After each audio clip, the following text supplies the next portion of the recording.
Teman-teman jangan lupa subscribe channel Pak Azrul dan like. Terima kasih. Halo anak-anak ya, kembali lagi dengan Pak Azrul dengan bab perbandingan. Ayo ikuti Pak Azrul. Maju. Perbandingan. Nah, apa itu perbandingan? Bab kali ini adalah perbandingan. Perbandingan itu proses membandingkan nilai dari dua besaran yang sejenis. Perbandingan biasanya dinyatakan dengan bentuk yang sederhana atau dalam bentuk pecahan. Konsep perbandingan ini bisa diaplikasikan dalam kehidupan sehari-hari, misalnya pada skala. Nah, tahu ya skala ya? Mungkin waktu SD kalian sudah diajari. Apa rumusnya mencari skala?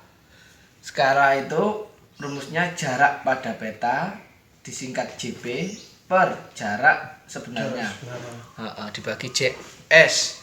Jadi skala itu jarak pada peta dibagi jarak sebenarnya. Saya ngomong seperti ini namanya perbandingan ya. Skala itu jarak pada peta dibagi jarak sebenarnya. Kemudian ada lagi cara menyederhanakan pada perbandingan, yaitu pada faktor pembesaran dan pengecilan. Misalnya ya, kalian sudah ketemu ini, sederhanakanlah ya, 10:2:4. Nah, ini namanya 10:2/4. Bagaimana cara menyederhanakan perbandingan ini? Ya, kalian ini ketiga-tiganya ini harus bisa dibagi rata. Kalau kiri dibagi 2, tengah juga dibagi 2, kanan juga harus dibagi 2. Kalau kiri dibagi 4, tengah juga dibagi 4, kanan dibagi 4. Ini paling sedikit dibagi berapa? Kita misalkan bagi 2, ya kan? Berarti 10 bagi 2, 5. 2 bagi 2, 1. 4 bagi 2, 2. No, sudah selesai. Apakah ketiga-tiganya ini bisa dibagi 2? Yang ini bisa dibagi 2, 2 bagi 2, 1. Tapi ini 1 bagi 2 lah pecahan. Nggak bisa. 5 bagi 2 juga pecahan. Jadi ya udah, inilah jawabannya. Paham ya? Baik, Pak Zul akan melanjutkannya.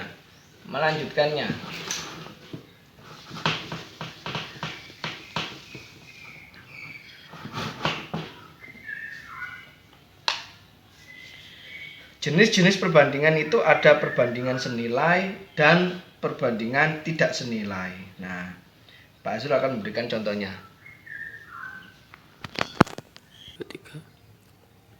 Baik, ini contoh perbandingan senilai. Budi mengendarai motor menghabiskan bensin 2 liter dengan jarak yang ditempuh 50 km.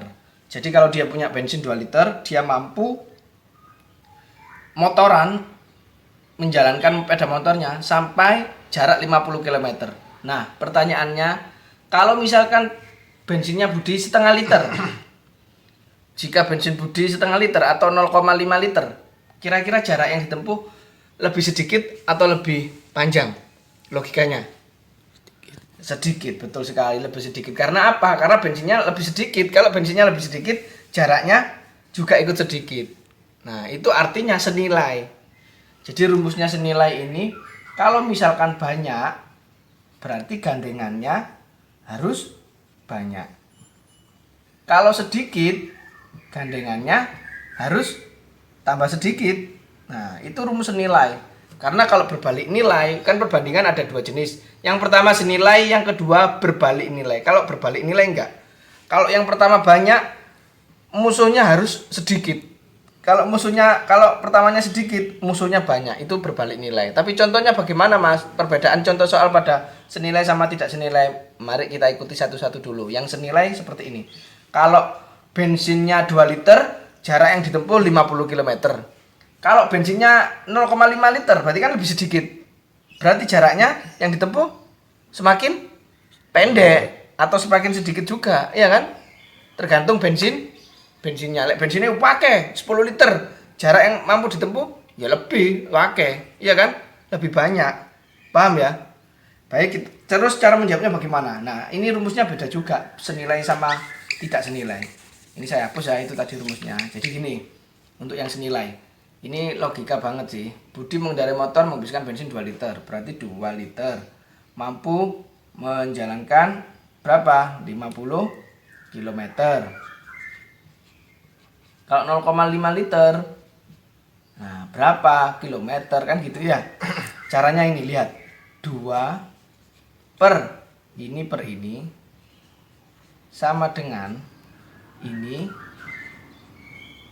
per X. Nah, mengerti ya? Jadi lanjutannya, kalian kalikan silang. Gimana cara mengalikan silang? Ini kalikan ini, 50 kali 0,5 sama dengan ini kali ini, 2 kali X. Ingat ya, saya ulang ya. Ini kali ini sama dengan ini kali ini. Caranya seperti itu. Kemudian ini kalikan ini, 50 kali 0,5 itu kan 5 per 10 ya. Coret. Berarti 5 kali 5 ya toh.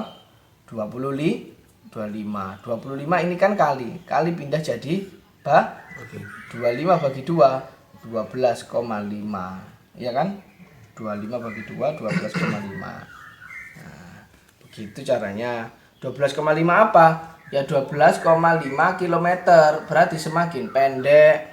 Seperti itu ya. Kalian tulis. Kemudian ini contoh perbandingan senilai. Kalau tidak senilai bagaimana? Nah, ini contoh perbandingan berbalik nilai. Soal-soal yang tadi perbandingan senilai sama perbandingan berbalik nilai ini yang saya berikan adalah soal-soal yang sering keluar pada saat ujian. Baik itu ujian sekolah maupun ujian nasional. Mesti sering keluar. Apalagi soal perbandingan berbalik nilai yang model seperti ini. Seorang pemborong, ini mesti keluar ya. Seorang pemborong sedang menghitung waktu untuk menyelesaikan pembuatan rumah. Jika dibantu 9 pekerja, pengerjaan rumah selesai dalam waktu 32 hari. Pengerjaan rumah selesai dalam waktu 32 hari. Agar pekerjaan rumah selesai dalam waktu 24 hari, berarti kan dia minta sedikit hari. Kan dia pemborongan sudah bisa menentukan, oh kalau 9 pekerja itu bisa selesai 32 hari. Nah kalau 24 hari, kira-kira pekerjanya harus tambah banyak atau tambah sedikit? Tambah banyak. Aneh ya. Jadi itulah rumus perbandingan berbalik nilai. Kalau senilai kan angkanya ini sedikit, dia ikut sedikit. Kalau ininya banyak, ikut banyak. Kalau senilai ya. Kalau tidak senilai enggak. Ininya sedikit ya, ininya banyak harinya. Terus kemudian kalau kita ditambahi, harusnya kan ininya tambah banyak ya. Tapi logikanya ini tambah sedikit kan. Nah itulah anehnya perbandingan berbalik nilai. Jadi rumusnya ya beda. Kalau yang tadi kan ini sama gini, ini sama gini, terus ini per ini sama dengan ini per ini, ya kan? Tetapi kalau berbalik nilai itu enggak. Ini per ini. Jadi ini yang 932 ini, 9 ini artinya apa? 9 pekerja diselesaikan 32 hari. X pekerja kira-kira berapa pekerja yang butuh waktu 24 hari. Kalau misalkan cara yang senilai kan 9 per X sama dengan 32 per 24 beres. Kalau berbalik nilai enggak? 9 per X ya. Saya jawab sini ya, 9 per X itu sama dengan dibalik. Namanya berbalik. Ya dibalik 24 per 32. Nah, gampang kan? Kemudian seperti biasanya kalikan silang. X sama dengan 9 kali 32, ya kan? 9 kali 32 kan dibagi 24 kali X. Ya kan? Kalau dikali pindah jadi apa? Bagi. Seperti ini ya. 9 kali 32 dibagi 24. Ketemu berapa? 9 kali 32 dibagi 24 ketemu 12. Jadi yang dibutuhkan jumlah pekerjanya harusnya berapa? 12. Jadi kalau ada soal ujian gini, kata-katanya bukan yang dibutuhkan tapi yang ditambah. Jadi nambah berapa? 3. Nambah 3 dari 9 pekerja. Berarti 9 tambah berapa? Ada 12. 3 ya kan? Berarti jawaban yang ditambah 3. Ingat ya cara mencari 3 dari 12 kurangi 9. Ini soal ujian yang sering keluar, ada model 2. Kalau enggak ditanya yang dibutuhkan atau enggak yang ditambah. Oke. Baik, Pak Azrul akan membuat soal untuk kalian jawab ya di channel Pak Azrul selanjutnya. Pak Azrul akan menjawab soal yang Pak Azrul akan buat sekarang ini. Baik, Pak Azrul mempunyai latihan soal ya, 2 nomor kalian kerjakan di buku tulis matematika kalian ya. Soal yang pertama ini, seorang pemborong sedang menghitung waktu untuk menyelesaikan pembuatan rumah jika dibantu 18 pekerja. Pengerjaan rumah selesai dalam waktu 64 hari. Agar pengerjaan rumah selesai dalam waktu 48 hari, berapa jumlah pekerja A yang dibutuhkan? B. Berapa jumlah pekerja yang ditambah? Soal nomor 2, Rudi mengendarai motor yang berjarak 40 km menghabiskan bensin 2 liter. Jika Rudi ingin menempuh jarak 120 km, kira-kira Rudi menghabiskan bensin berapa liter?